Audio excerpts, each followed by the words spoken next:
చాలా స్కోప్ ఉంది. ఇప్పుడు ఈ ఛాలెంజింగ్ టైంలో అగ్రికల్చర్ నుంచి హార్టికల్చర్ కి షిఫ్ట్ చేస్తే ఫార్మర్స్ చాలా లాభం వస్తుంది. ఒక అనాలిసిస్ కూడా చేసాం. ప్రతి సంవత్సరం ప్యాడీ చేస్తే ఇన్కమ్ దాదాపు 50,000 పర్ ఏకర్ వస్తుంది. బట్ ఈ ఆయిల్ పామ్ వేరే కూరగాయలు చేస్తే చాలా స్కోప్ ఉంది. ఆయిల్ పామ్ లో ఫస్ట్ 4 year జెస్టేషన్ పీరియడ్ ఉంది, ప్లాంట్ గ్రో అవుతుంది. 4 year తర్వాత ఫస్ట్ హార్వెస్ట్ వచ్చినప్పుడు అరౌండ్ 1 year లో after maintenance cost 1.7 lakh 1.6 lakh వరకు ఇన్కమ్ స్కోప్ ఉంది. సో చాలా 2 to 3 times definitely income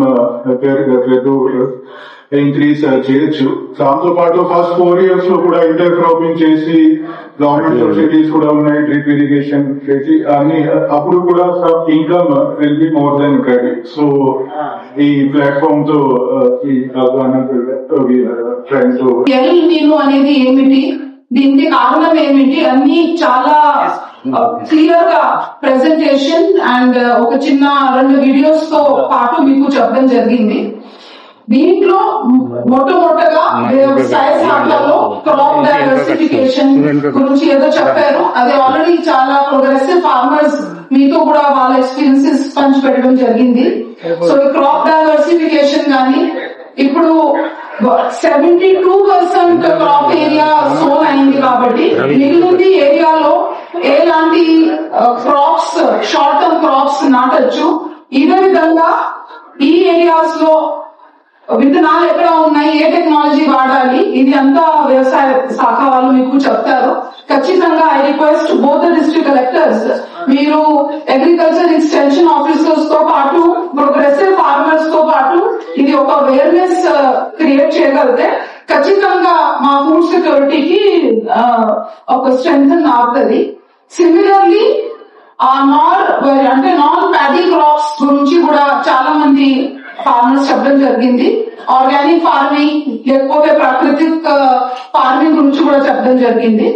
similarly ఈ ఎల్ నీనో ప్రభావం గ్రౌండ్ వాటర్ లో ఏదో వస్తుందో, లేకపోతే ఇరిగేషన్ లో ఏమో వస్తుందో, డ్రింకింగ్ వాటర్ లో ఏమో వస్తుందో, దాని క్రింద ప్రతి ఒక్కొక్క డ్రాప్ ఆఫ్ వాటర్ చాలా బంగారు లాగా కాపాడాలి, దాన్ని క్యాప్చర్ చేయాలి. అది ఏదైనా రెయిన్ వాటర్ ఉండొచ్చు. ఇప్పుడు మా గౌడ్ గారు ఎమ్మెల్సీ గారు చెప్పారు, అంటే బుక్స్ చాలా మంచి బుక్ గురించి హనుమంత్ గారు బుక్ గురించి చెప్పారు. అంటే 4 రకాల ఉండొచ్చు అది, అంటే whether it is rain water, surface water, ground water, లేకపోతే మా అట్మాస్ఫియర్ లో ఉన్న వాటర్ గురించి ఖచ్చితంగా ఆలోచన చేయాలి. therefore ఎక్కడైనా ఇప్పుడు soap pit, I request both the collectors పెద్ద ఎత్తుతో మీరు సోప్ పిట్ ఆర్డర్స్ ఇవ్వండి.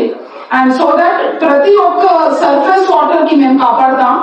సిమిలర్లీ ఎక్కువగా ఎకనామికల్ యూజ్ ఆఫ్ వాటర్ పెట్టాలి. సుదర్శన్ సార్ అడ్వైజర్ సార్ చెప్పినట్టు first priority should be on the drinking water. రెండోది drinking water for both men and the animals. Similarly animal stock గురించి కూడా చాలా చెప్పడం జరిగింది. So my request to everyone is, ఈ రోజు అవేర్నెస్ గా ఇక్కడ ఏం చెప్పా, పూర్తిగా ప్రభుత్వం రాని రోజులో ఏదైనా ఒక ఎమర్జెన్సీ ఉంటే, లేకపోతే నాన్ ఎమర్జెన్సీ ఉంటే ప్రభుత్వం తోడుగా ఉంటుంది. ప్రతి ఒక్కొక్క ఫార్మర్ దగ్గర తోడుగా ఉంటుంది. ఎక్కడ కూడా ఏదైనా ఇబ్బంది వస్తే ప్రభుత్వం దానికి అడుగా ఉంటుంది. కాబట్టి my request to all of you is, ఈ రోజు మీరు ఇక్కడ నేర్చుకున్న అంశం మీద మీరు మీ డిపార్ట్మెంట్ వారీగా ఒక చక్కగా యాక్షన్ ప్లాన్ వేయడం మాత్రమే కాదు, దానికి చాలా సక్రమంగా ఇంప్లిమెంటేషన్ కూడా చేయండి. I once again thank all of you and specially I thank ప్రజాప్రతినిధులు who have come and participated, and thanks once again. Thank you.